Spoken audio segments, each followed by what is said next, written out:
Shalom, kebenaran hari ini tanggal 1 Juni 2023 bertema perjalanan waktu. Satu hal yang harus terus kita renungkan, kita hayati, yang hal itu akan membawa dampak di dalam hidup kita, yaitu perjalanan waktu. Mungkin kita sudah lupa karena kesibukan hidup dari hari ke hari dan segala kegiatan yang telah membelenggu hidup kita. Dan kita telah terperangkap dalam siklus kegiatan hidup, serta segala tanggung jawab yang ada di dalamnya. Kita lupa, kita kurang menghayati, bahkan mungkin juga tidak menghayati sama sekali, bahwa kita ada di dalam perjalanan waktu. Perjalanan waktu ini gagah, kokoh, dan sebenarnya juga bisa mengerikan, kadang-kadang laksana sombong. Setiap detik waktu berdetak seiring detak jantung kita, konstan. Kita berhenti, dia tetap jalan. Kita lari, dia tetap jalan. Kita jalan, dia juga jalan. Tidak ada yang bisa menghentikan perjalanan waktu ini kecuali Tuhan. Sekali lagi, hanya Tuhan. Jadi, betapa hebat perjalanan waktu ini. Hanya Tuhan yang bisa menghentikan. Sekarang, bagaimana kita memiliki hati yang bijaksana dalam menyikapi, merespon perjalanan waktu yang kita ada di dalamnya? Efesus pasal 5 ayat 14 mengatakan, "Itulah sebabnya dikatakan, bangunlah, hai kamu yang tidur, dan bangkitlah dari antara orang mati, dan Kristus akan bercahaya atas kamu. Karena itu, perhatikanlah dengan seksama bagaimana kamu hidup. Janganlah seperti orang bebal, tetapi seperti orang arif, dan pergunakanlah waktu yang ada, karena hari-hari ini adalah jahat. Sebab itu janganlah kamu bodoh, tetapi usahakanlah supaya kamu mengerti kehendak Tuhan." Kalau firman Tuhan ini mengatakan, janganlah kamu bodoh, berarti hal ini mengisyaratkan bahwa kita bisa bodoh. Kalau jujur mengakui, kita telah melewati hari-hari yang kita ada dalam kebodohan. Keputusan, pilihan, atau tindakan kita bukan yang bijaksana, melainkan bodoh. Kalau keadaan hidup dalam kebodohan tersebut berlarut-larut kita lakukan, lalu kita merasa aman, betapa berbahayanya dan mengerikannya. Bersyukur kalau Tuhan mengingatkan, menegur kita, lalu kita bisa bertobat dan berbalik kepada Tuhan. Namun kenyataan yang sering dialami, kita sudah sungguh-sungguh dalam bergereja, berdoa, mencari Tuhan. Tetapi keadaan kita rasanya tidak beda dengan orang-orang yang tidak mencari Tuhan.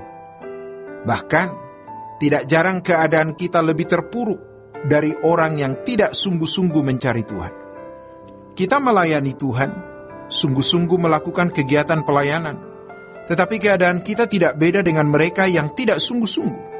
Tahukah kita bahwa hal ini bisa membuat kita bisa menjadi lemah? Lalu kita berkata di dalam hati, tidak terucap, percuma, sia-sia aku melakukan semuanya ini.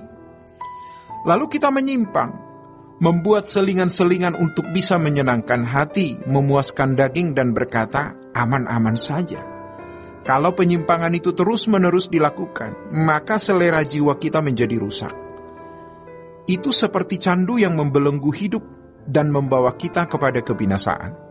Sementara waktu berjalan terus, kita menjadi tua, dan semakin tua kita semakin sulit berubah. Kalau orang muda, apalagi kanak-kanak, lebih mudah berubah. Maka Tuhan Yesus berkata, jika kamu tidak bertobat dan menjadi seperti anak kecil, kamu tidak akan masuk kerajaan surga. Itu adalah anak usia 7-14 tahun, paidion. Dengan kata lain, kalau kamu tidak bertobat dan tidak menjadi seperti anak usia 17-14 tahun, atau yang disebut dengan paidion, usia efektif dididik dibentuk, kamu tidak akan masuk kerajaan surga. Jadi, di sini dibutuhkan ketekunan untuk mengikut Tuhan Yesus. Tetap berjalan di dalam kekudusan, tetap mengarahkan hati kita di langit baru, bumi baru, dan hidup bertanggung jawab.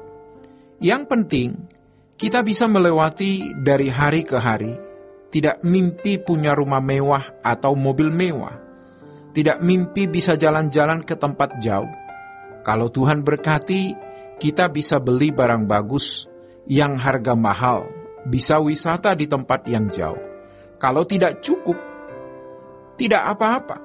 Itu yang Tuhan katakan, asal ada makanan pakaian cukup. Sederhana.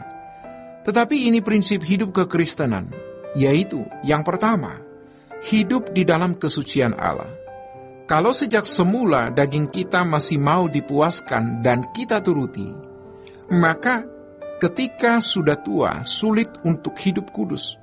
Oleh sebab itu kita harus tetap hidup di dalam integritas.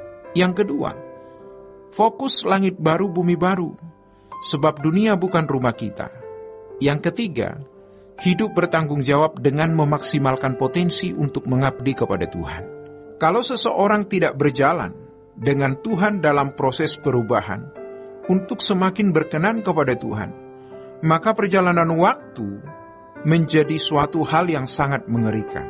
Terlebih, waktu ia ada di ujung maut, lalu baru menyadari betapa singkatnya hidup ini.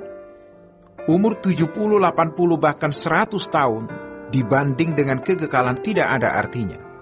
Masalahnya, banyak orang tidak memikirkan hal ini.